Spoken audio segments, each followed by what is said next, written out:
Oi pessoal, tudo bem? Hoje a gente vai estar dando continuidade aos nossos vídeos ligados à Educação 3.0. Nesse caso, dando continuidade ao ensino baseado em projetos, né? Hoje a gente vai ver um passo a passo. Na última aula a gente falou sobre aspectos gerais, né, dessa estratégia de ensino, e agora a gente vai estar fazendo uma estrutura aí passo a passo, tá bom?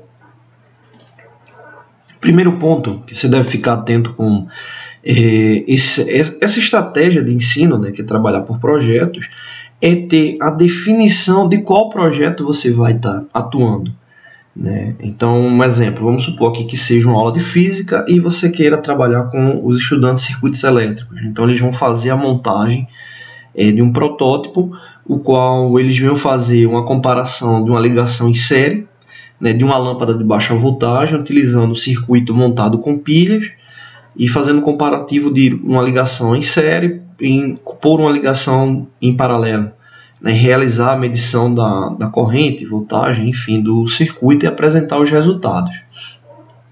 Bom, o primeiro ponto é, se a gente for observar apenas a estrutura final do projeto, a gente vai ter uma definição, nesse caso especificamente chegar um protótipo, uma maquete, mas é importante que o professor ele tenha em mente quais vão ser os ensinamentos, né, ou quais vão ser os tópicos relacionados ao conteúdo, né, dessa parte da física, né? Porque se a gente for trabalhar somente um elemento, ele não, por si só não vai fazer sentido, né? Então, nesse caso aí, você vai ter estudo de circuitos em série, estudo de circuito paralelo, medição voltada à energia elétrica, os estudantes terem contato com essa questão da medição, relatório que eles possam vir a fazer com base nesse circuito, né, por exemplo, o tempo de duração que as pilhas elas vão ter com base nesse circuito montado por um determinado tempo, enfim, ter a definição do projeto e também ter a definição de quais etapas você vai estar querendo ali pontuar com os estudantes.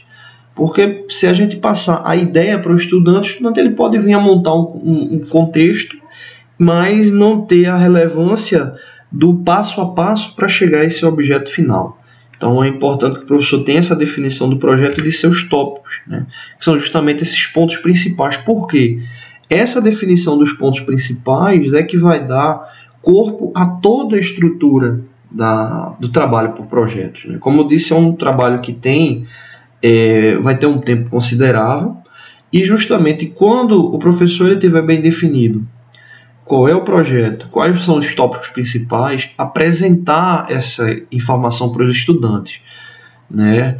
Ou seja, quanto maior a maturidade, você não precisa estar apresentando todo o contexto dos tópicos, né, até para poder deixar livre para eles estarem atuando ali, né, e justamente ter essa questão da surpresa.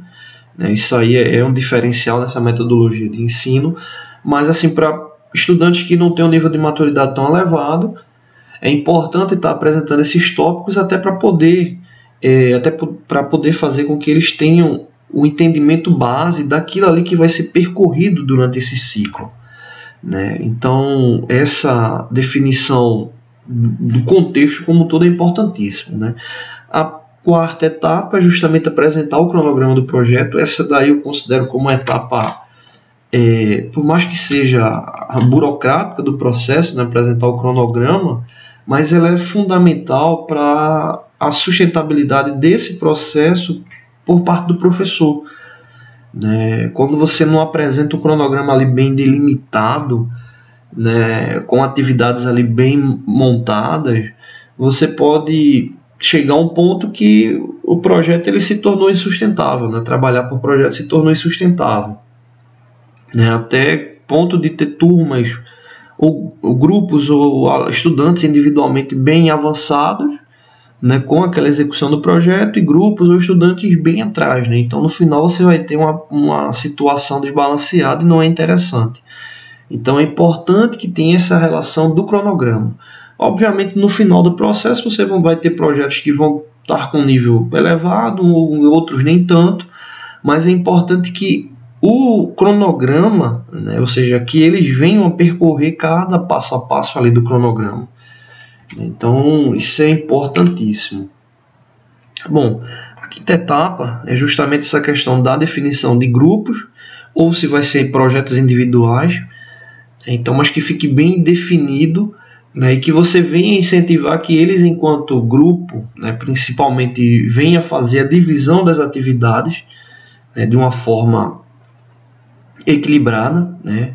Essa é uma outra parte complexa também do processo, né. Às vezes você tem lá aquele estudante que acaba se escorando um pouco mais no outro, né, mas é importante que essa questão da definição ela venha ser bem conceituada aí por parte do professor, né? E também uma atividade que pode ter mais de um professor envolvido, né? Haja vista que ela foca muito essa questão da interdisciplinaridade, né? Então você acaba tendo um estreitamento aí por várias disciplinas, né? Ou unidades curriculares.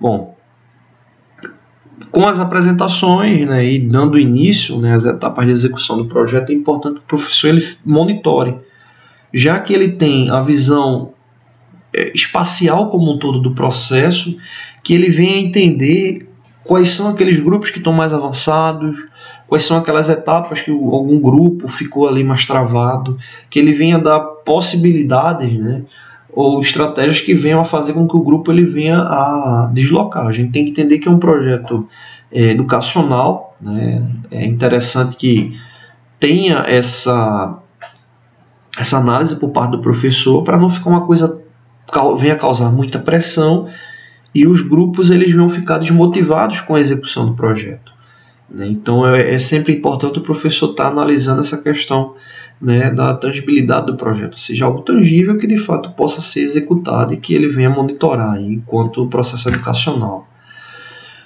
E aí uma etapa que é fundamental, que é a apresentação final do projeto, né? Mesmo se você chegar ali no final, você tem lá 7 grupos, 2 daqueles grupos ali não conseguiram dar um andamento tão bom, mas que venha a ter essa apresentação no final.